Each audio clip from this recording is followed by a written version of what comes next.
un hermano me envía una serie de preguntas, pero que todas están relacionadas a la misma cosa, al mismo asunto, que es ¿cuál es la forma adecuada de celebrar la misa?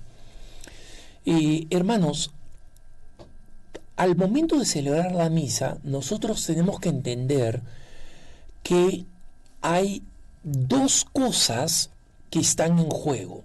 En primer lugar, la relativa flexibilidad, relativa, insisto en este término, la relativa flexibilidad que da el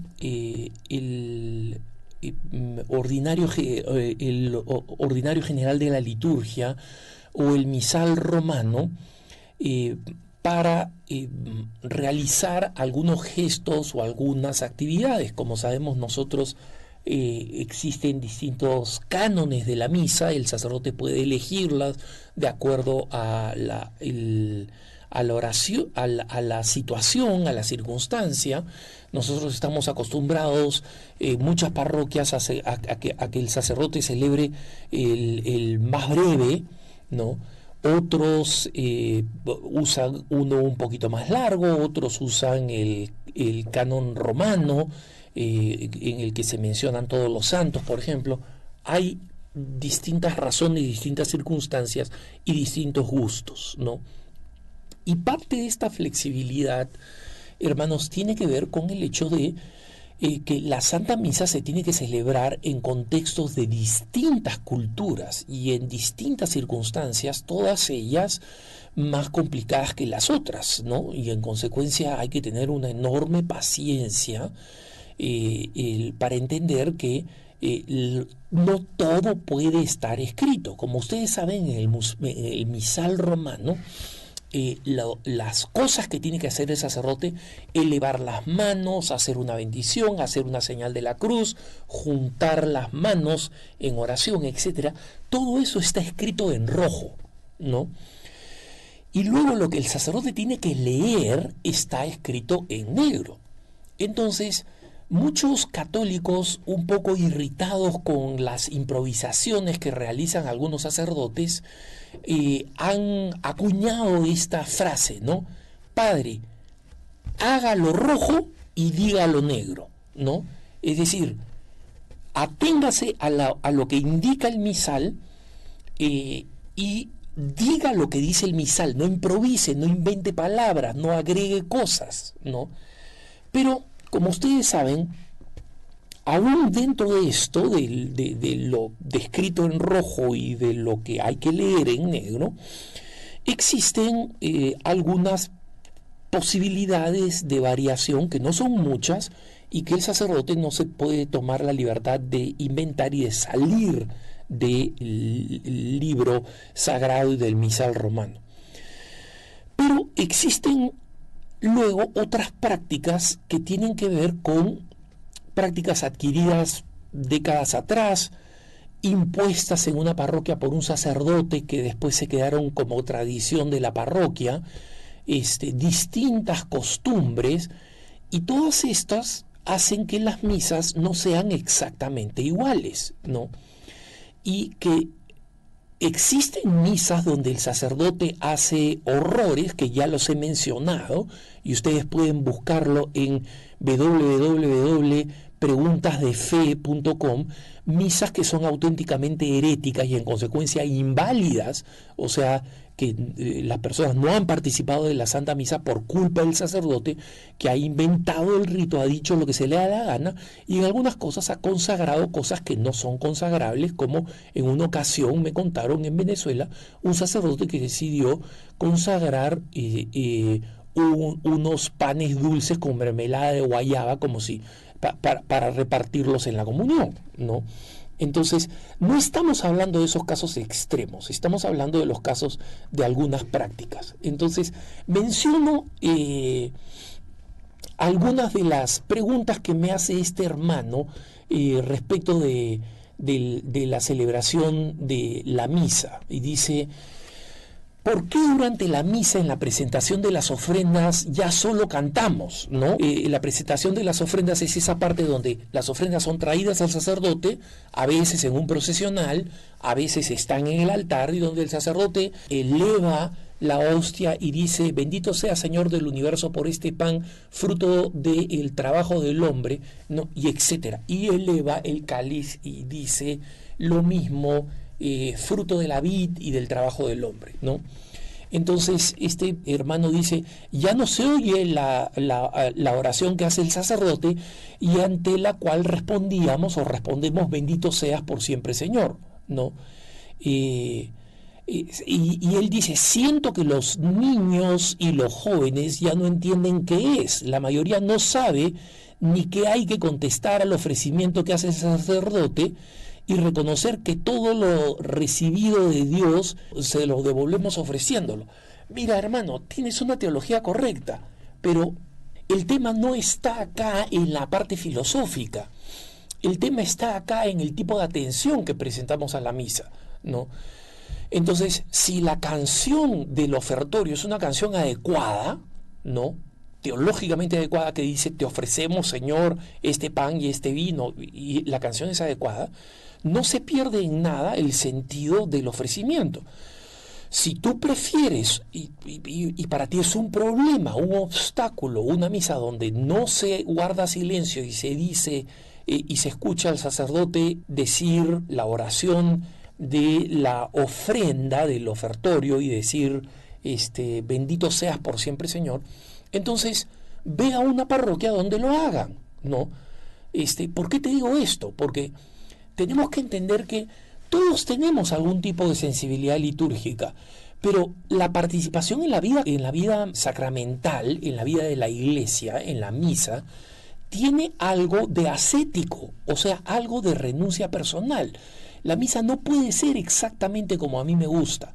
Yo tengo la bendición de formar parte de una comunidad como consagrado, donde cuando nuestro sacerdote nos celebra la misa, él es párroco, entonces tiene que celebrar la misa en la parroquia. Pero, y obviamente la misa me encanta, pero cuando la celebra para nuestra comunidad, en nuestra pequeña capilla, es una misa que es gloriosa, porque tiene todas las cosas que a mí me encantan y me concentran y que me permiten realmente mirar al cielo con alegría y con convicción. Pero es importante, es muy importante, que nosotros entendamos que hay una cierta ascética. Por ejemplo, a mí me gusta participar por razones espirituales, porque deseo realmente participar de las primicias de Dios. Si puedo, prefiero participar en las misas de vísperas del sábado, pero misa dominical, celebrada en las vísperas.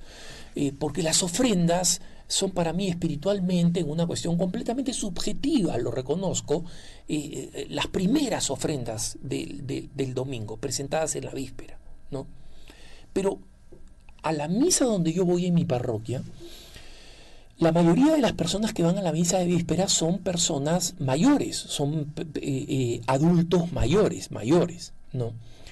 Y estos adultos mayores son adultos que, digamos, aprendieron la práctica de la participación en la misa en los años horribles de los 60s y de los 70s, donde los sacerdotes exhortaban a los fieles a imitar los gestos sacerdotales que no corresponden a los fieles. Entonces, cuando dicen, por ejemplo, el Señor esté con ustedes, ellos levantan las manos como levantan el sacerdote. Levantemos el corazón, y levantan las manos hacia adelante. Eso yo no lo hago, no me parece propio, pero estas personas fueron educadas así. Es inútil tratar de hacer una batalla diciéndole: oye, no se levantan los brazos. Fueron educados así, durante 20 años celebraron la misa así. Entonces, yo tengo que ofrecerlo al Señor y tener un poco de ascética. No puedo ser un gourmet litúrgico, alguien que cree que la comida litúrgica tiene que ser perfecta. No lo es. No lo es. En las misas hay personas que están distraídas, hay personas que usan una cantidad enorme de perfume, hay personas que se olvidan de apagar el teléfono celular. Hay de todo, hay de todo. Y en más de una ocasión, y ustedes pueden buscarlo en el buscador de mis programas de punto de vista www.preguntasdefe.com, y van a encontrar que he hablado muchas veces de cuál debe ser la etiqueta en la misa, cómo debemos comportarnos, cómo debemos vestirnos, cómo debemos responder. ¿Por qué no es correcto que elevemos las manos imitando el gesto sacerdotal a la hora de la oración del Padre Nuestro? Pero hay gente que la va a seguir haciendo. Y es inútil que una persona se enoje viendo estas cosas, ¿no? Entonces, este hermano me pregunta, en el Padre Nuestro, algunas veces el sacerdote mismo nos ha pedido que levantemos las manos. Está mal, ¿no? Y si tú no quieres, no levantes las manos. Pero ten cuidado de que no lo hagas con amargura o con irritación, porque estás envenenando tu misa. Acuérdate, estás en misa, hermano. Y tu deber en misa es sacar el máximo provecho del sacrificio supremo de nuestro Señor Jesucristo. Si están mirando quién tiene el celular prendido, quién levanta las manos, quién huele a perfume, quién está utilizando una ropa inadecuada, ¿tú crees que vas a poder participar adecuadamente de la misa? No. Entonces, esas personas no estarán bien o no estarán de acuerdo a tu gusto, pero tu deber es participar adecuadamente de la misa. Tu deber es santificarte, escuchar la palabra, escuchar la homilía, participar de los sacramentos, responder a lo que te corresponde responder, prepararte santa y adecuadamente para recibir la Santa Comunión, recibirla dignamente y orar profundamente para que esa comunión se incruste en tu vida y transforme tu vida cotidiana. Entonces, el hermano me pregunta también, ¿no puede uno persignarse después de comulgar o al acabar, después de rezar, agradecer y tener nuestro momento con Dios? Por supuesto que sí. ¿Quién te lo impide? Yo no conozco un sacerdote que diga, oye, nadie se persigna y todo el mundo sale de la iglesia apenas termina la misa. No recuerdo eso. Y si alguien lo hace, no le haces caso, no con furia, no con irreverencia, simplemente porque tienes el derecho de persignarte o no. No hay ninguna norma que diga, después de recibir la comunión me persigno. No hay ninguna norma. Lo puedes hacer, lo puedes no hacer. No.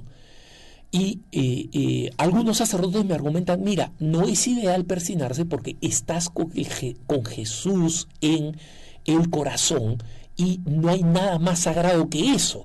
La señal de la cruz, que es un sacramental, es absolutamente inferior al haber recibido la Sagrada Eucaristía. Otros sacerdotes dicen, mira, precisamente porque has recibido el don supremo, la señal de la cruz puede ser un acto de respeto. Pero se dan cuenta, por eso no está normado. Porque hay opiniones. La que más te edifica, úsala. Pero lo que te imploro es que no te amargues, no generes una mala disposición porque la misa no se celebra como a ti te gusta. Y si eres una persona extremadamente escrupulosa que no puede soportar cómo está siendo celebrada la misa, muy sencillo, no vayas a esa misa, busca otra.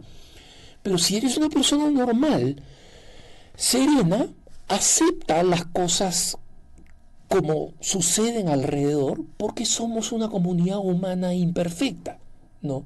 Y no te compares con otros, no caigas en el fariseísmo y asegúrate que simplemente participas con amor y con santidad en la Sagrada Eucaristía. Que tengas un buen día.